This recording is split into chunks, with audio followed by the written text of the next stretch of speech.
Keistimewaan watak ni sampai boleh nak terima? Keistimewaan jalan cerita Pekak ni sangat menarik. Skrip dia memang fresh. Director dia Khairul Azri memang kata yang gila-gila. Kemudian pelakon-pelakon lain semua, Sharifah Imani, Sharifah Sakinah, Zahiri Azim, Amirul Effendi, siapa yang tak nak berlakon dengan dia orang? Kenapa penonton patut tonton filem? Sebab filem ni love story yang timeless dan bagi saya latar belakang filem love story Pekak ni memang daripada lain, sangat fresh. Dan keistimewaannya of course ia merupakan sebuah naskah yang sangat menarik untuk rakyat Malaysia. Jadi kalau bukan orang Malaysia yang menonton filem Malaysia, siapa lagi nak menonton filem Malaysia? Kenapa? Sebab saya rasa benda ni adalah apa yang saya nampak lah, benda ni dapat menjadi satu pengajaran pada remaja-remaja di luar sana supaya jangan sampai jadi macam kumpulan remaja yang ada dalam cerita Pekak ni.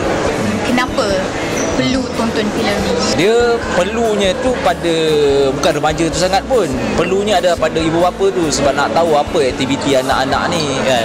Daripada sini nanti dia orang akan dapat tahu, oh benda-benda ni kalau ada kat rumah maknanya anak aku ngisap. Benda-benda macam tu.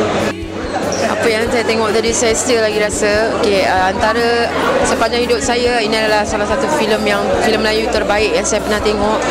Dia punya jalan cerita daripada segi para pelakon dia, set, cinematography and everything is just perfect. Apa specialnya filem ni? Special dia, apa yang special dia adalah jalan cerita dia sangat unik, yang mana daripada mula sampai akhir saya tak boleh predict apa yang akan jadi. Dah cukup dengan lawak dia, ada punya sedih, ada family, ada friendship, love, everything, semua dalam satu filem.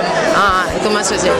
Boleh tak bagi feedback untuk filem ni? Bila masa awal-awal tu dia starting dia macam agak slow lah. Tapi dia punya build up dia, and dia, sebabkan dia punya the only dialogue yang keluar daripada the main character tu is that final dialogue tu yang buatkan macam dia punya movie tu build up dia cantik lah.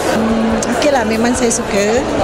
Sedih pun ada, happy pun ada, gairah pun ada, adalah. Lain daripada yang lain, unik lah. Dia boleh bagi kita yang orang normal ni, kita boleh rasa perasaan orang yang tak dapat mendengar.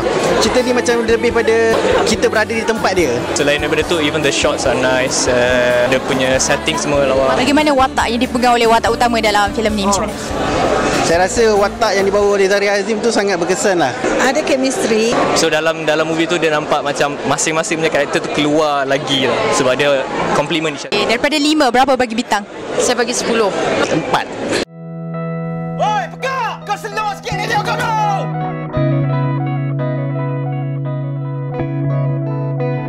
Keluarga budak Pekak tu Macam mana awak boleh faham apa orang tu cakap? Awak kerja apa? Tak apa, line tu. Stiker KU letakkan motor. Kasih masyuk. The honest